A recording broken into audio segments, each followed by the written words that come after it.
First Division and the upper reaches of the third. Cambridge United in the yellow strip were in a mood to find out. Well, the last time Arsenal reached the semi-finals was back in 1983 when they lost to Manchester United. Winterburn's cross. Oh, great goal! Campbell's glancing header, and it was just wide of John Vaughan.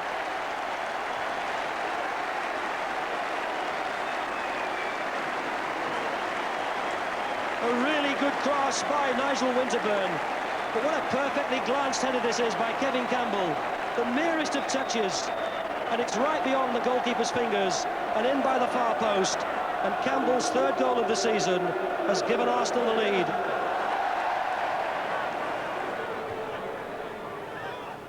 Dublin. Hall got there just before Taylor. Well, Taylor won that one though. Cheetham feels for handball. Still Cheetham. Cross for Dublin. He got a touch. Oh, it's in! Dion Dublin looped it over the top of David Seaman, and Cambridge have equalised. So David Seaman won't keep a clean sheet in this match. What a great cross by Cheetham, and what an unorthodox finish by Dion Dublin. Maybe that's what confused Seaman. Davis will take it. Adams. Bold chipped up to the far post. Smith. Adams. It's 2-1 Arsenal. Now will they give that to Tony Adams?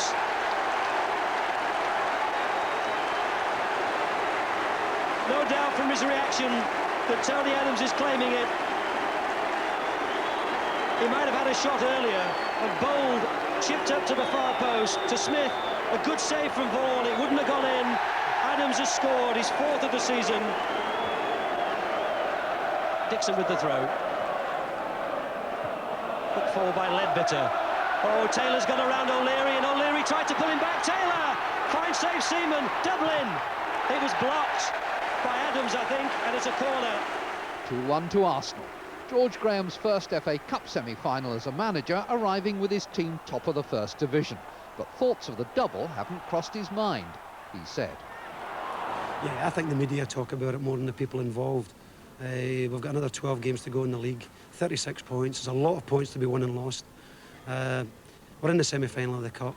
We're too professional to start sort of thinking in those terms. But the destiny's in your own hands, isn't it? Yeah, if we win every game, I think we've got a chance. Two things: you go to Wembley, or you take 40,000 supporters 120 miles up the motorway. Now, neither we nor the police nor the supporters would have been particularly happy with that, so we've chosen Wembley, and one of the fortunate byproducts of it will be that it will be a good payday for the game of football. Was the safety of the fans the paramount factor? Yes. We've always put the tradition of the FA Cup first. I think we've now moved into an era where we have to put the safety and the convenience of the supporters first, with the tradition of the competition coming a very close second. Wembley will be able to take all of the fans from Arsenal and Spurs who want to see the game, and they won't have too far to travel to see it. Good evening. Yes, either Arsenal or Spurs will be going to Wembley at least twice. Incidentally, both semi-finals will be live here on BBC One on Sunday, the 14th of April. Football all that day for you. Well, three clubs, of course, made sure of their places over the weekend.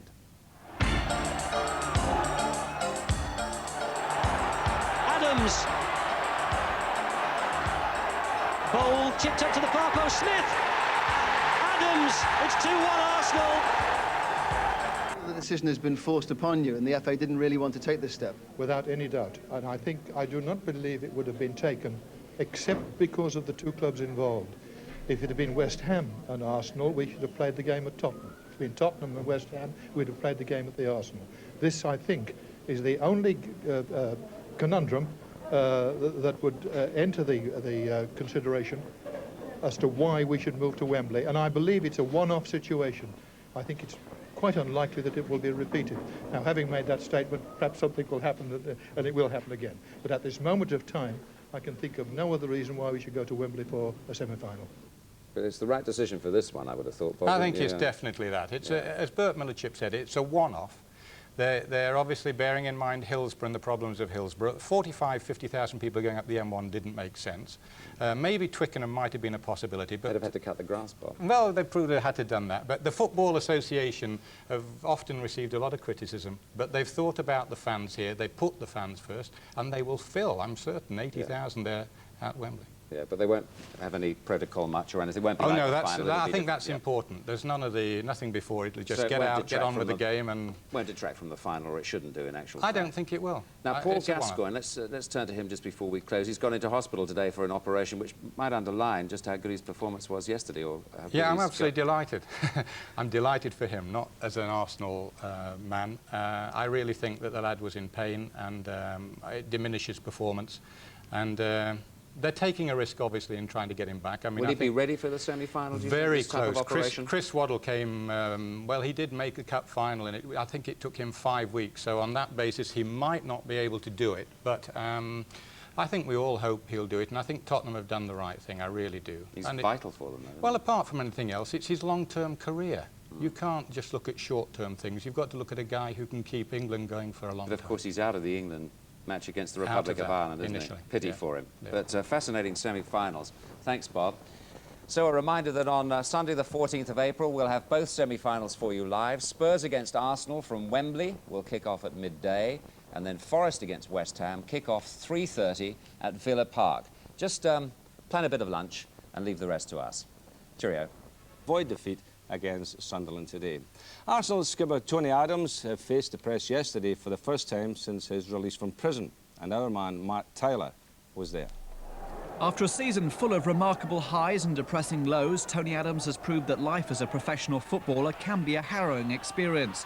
His knack of attracting the wrong kind of media attention has landed the Arsenal skipper in trouble as the Gunners push for a League and Cup double.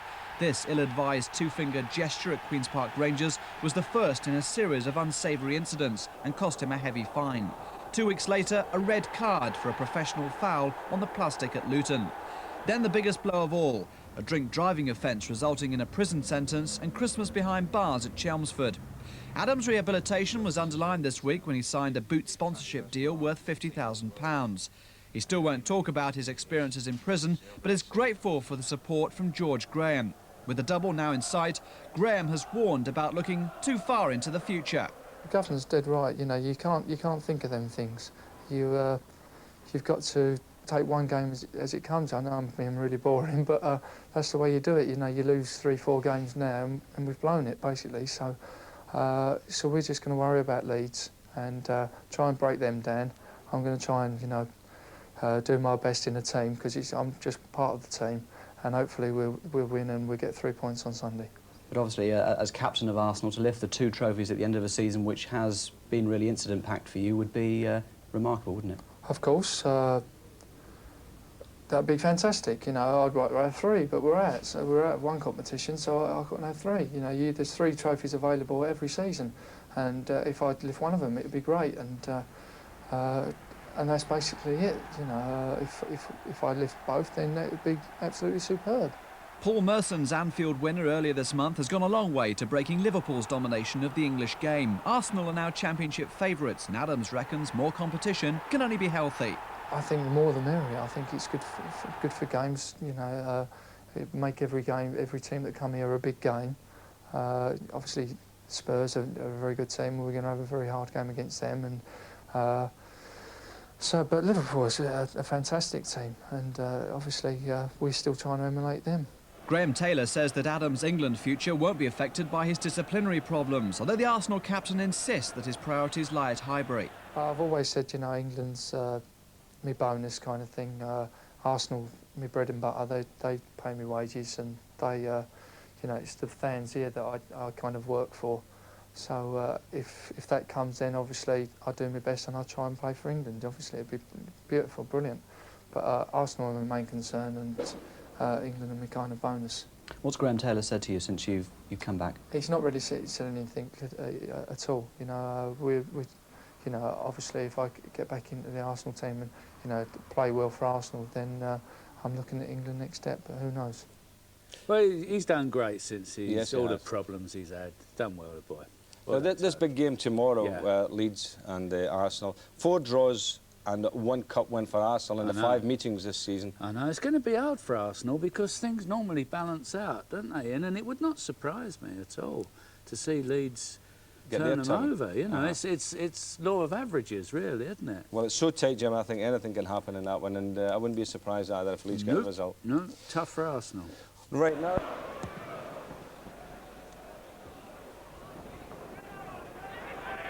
Thomas turning it on, that's a useful little ball, and onside here, and it's a goal!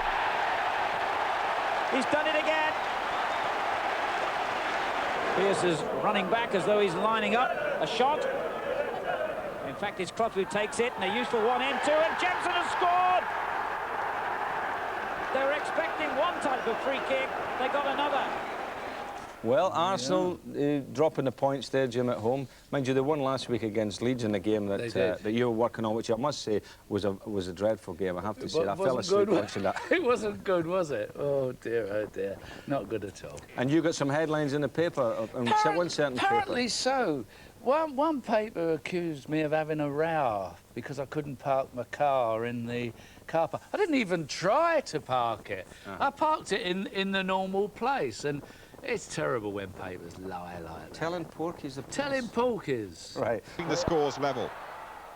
Seaman down smartly to save from Tim Sherwood. Arsenal without injured striker Paul Merson, and they missed his killer instinct in front of goal. Veteran defender David O'Leary miscues. A natural striker might well have buried it. In the second half, Anders Limpar shone for the Gunners, but even he couldn't beat Brian Gunn in the Norwich goal. Worse still, shortly after this fine effort, Limpar limped off with the recurrence of his ankle injury. Another draw for the leaders, and now the advantage swings Liverpool's way.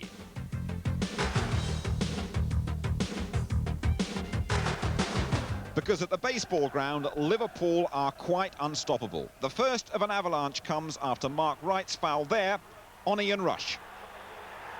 A penalty, in fact, Wright, lucky to stay on perhaps,